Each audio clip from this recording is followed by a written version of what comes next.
Ang aklat ng mga hukom. Tandaan na matapos pangunahan ni Josue ang mga tribo ng Israel papasok sa lupang pangako. Nanawagan siyang maging tapat sila sa kanilang kasunduan sa Diyos at sundin ang mga kautusan ng Torah. Kung gagawin nila ito, ipapakita nila sa lahat ng mga bansa kung sino ang Diyos. Kaya nagsimula ang mga hukom sa pagkamatay ni Josue at isinasalaysay ang kwento ng lubos na pagkabigo ng Israel.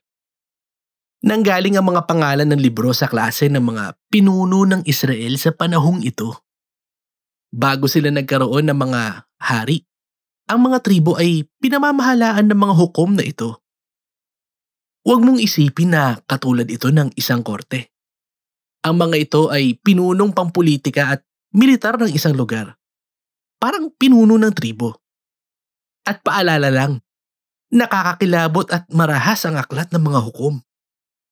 Ikinukwento nito ang masaklap na kwento ng pagkasira ng moralidad ng Israel at ang masasamang pinuno nito hanggang sa wala na silang ipinagkaiba sa mga taga-Kanaan.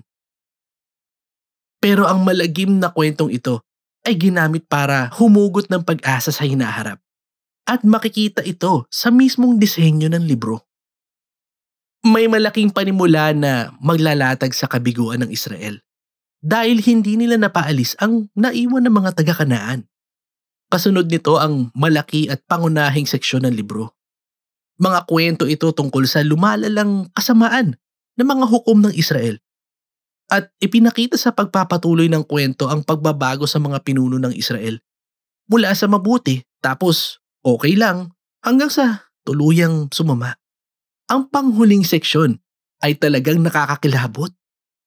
Ipinapakita dito ang kasamaan ng mga Israelita sa kabuuan.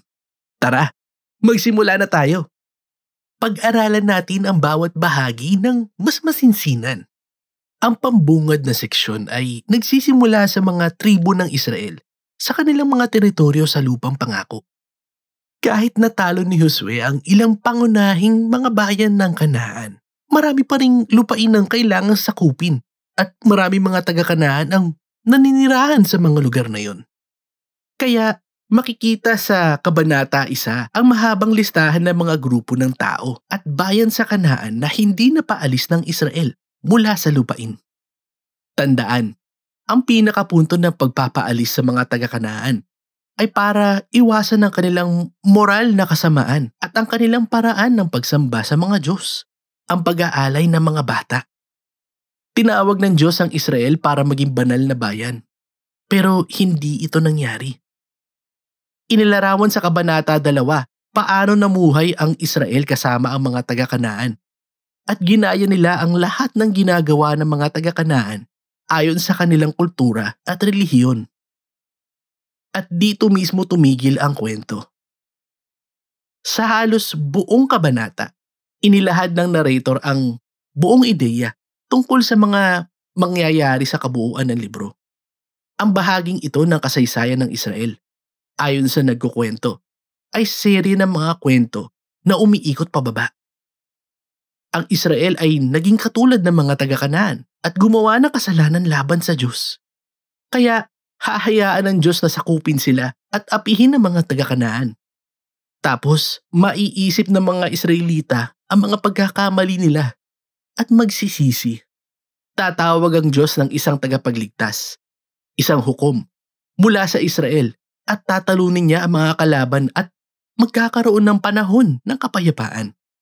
Pero paglipas ng panahon, magkakasala muli ang Israel at mauulit lang ang lahat. Ang paikot-ikot na mga pangyayaring ito ang nagpapakita ng disenyo at daloy ng kwento para sa susunod ng pangunahing seksyon ng libro. Uulitin ito sa bawat isa sa 6 na pangunahing hukom na babanggitin sa mga kwentong ito.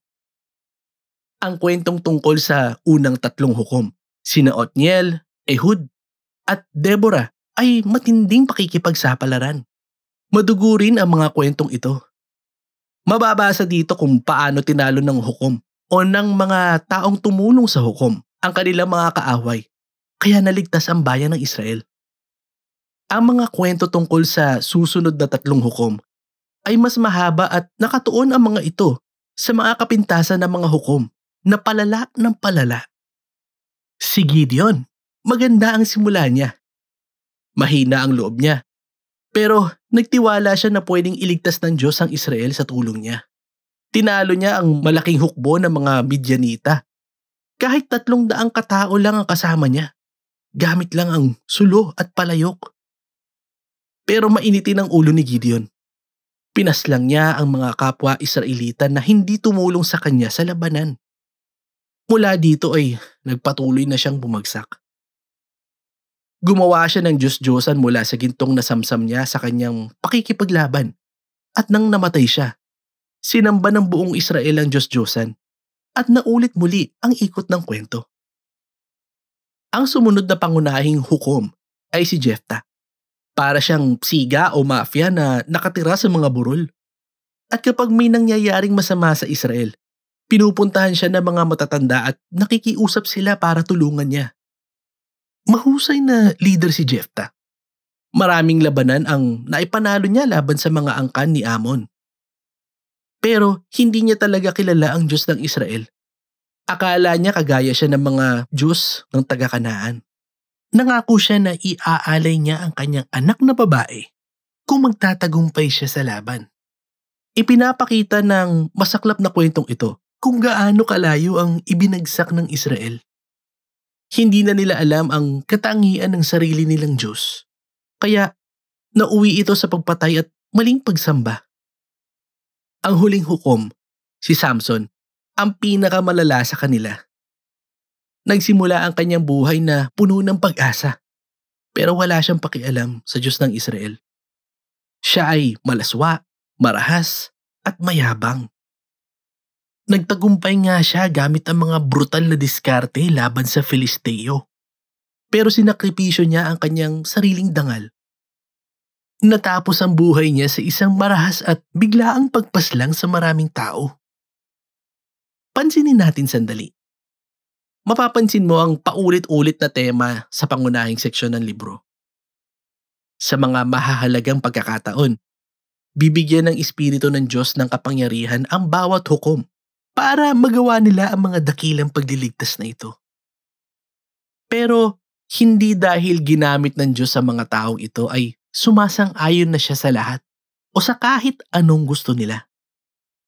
Ang talagang gusto ng Diyos, una at higit sa lahat, ay iligtas ang kanyang bayan, pero kailangan niyang kumilos gamit ang mga masasamang pinuno na ito. At yun nga ang ginawa niya. Ang buong seksyon na ito ay nakadisenyo para ipakita kung gaano kalala ang sitwasyon. Hindi na nga masabi ang pagkakaiba ng mga Israelita sa mga taga-Kanaan at sa mga pinuno pa lang ito. Ipinapakitaan ng huling seksyon ang Israel sa kabuuan sa pinakamalala nitong kalagayan. May dalawang kalunos-lunos na kwento dito at hindi ito para sa mahina ang puso. Binuo ang mga ito sa pangunahing linya na inulit ng 4 na beses sa pagtatapos ng libro. Noong panahon na yun, walang hari ang Israel. Ginagawa ng bawat isa kung anong gusto nila. Ang unang kwento ay tungkol sa Israelitang si Micah. Nagtayo siya ng sariling templo para sa isang Diyos-Diyosan at sinamsam yun ng isang hukbo ng mga kalalakihan na ipinadala mula sa tribo ng Dan. Dumating sila at ninakaw ang lahat. Sinunog pa nila ang nananahimik na lungsod ng Laish at pinaslang ang lahat ng mga nakatira dito. Nakakakilabot na kwento. Kapag kinalimutan ng Israel ang Diyos, karahasan ang nasusunod. Mas masahol pa ang huling kwento sa libro. Isa itong nakakakilabot na kwento ng sexual na pang-aabuso at karahasan na humantong sa unang digmaan sa mga tribo ng Israel. Talagang kikilabutan ka dito. At yan ang punto. Ang layunin ng mga kwentong ito ay para magsilbing babala. Ang pagbulusok ng Israel sa pagwasak sa sarili nito ay bunga ng pagtalikod sa Diyos na nagmamahal sa kanila at nagligtas sa kanila mula sa pagkaalipin sa Ehipto. Kaya ngayon, kailangang iligtas muli ang Israel mula sa kanilang sarili. Ang tanging liwanag ng pag-asa sa kwentong ito ay makikita sa paulit-ulit na linyang ito sa huling bahagi ng libro. Sa katunayan, ito ang huling pangungusap ng kwento. Ang Israel ay walang hari. Kaya makikitang hinahanda na ang entablado para sa mga sumusunod na libro, kung saan ipapakita ang pinanggalingan ng pamilya ni Haring David sa aklat ni Ruth at ang simula ng pagkakaroon ng hari sa Israel sa unang aklat ni Samuel. Pero ang kwento ng mga hukom ay mahalaga bilang isang masaklap na trahedya. Pag-iisipin ka talaga nito tungkol sa kalagayan ng tao. At sa huli, ituturo nito sa iyo kung gaano kahalaga ang kabutihan ng Diyos sa pagbibigay ng hari na magliligtas sa kanyang bayan. At yan ang aklat ng mga hukom.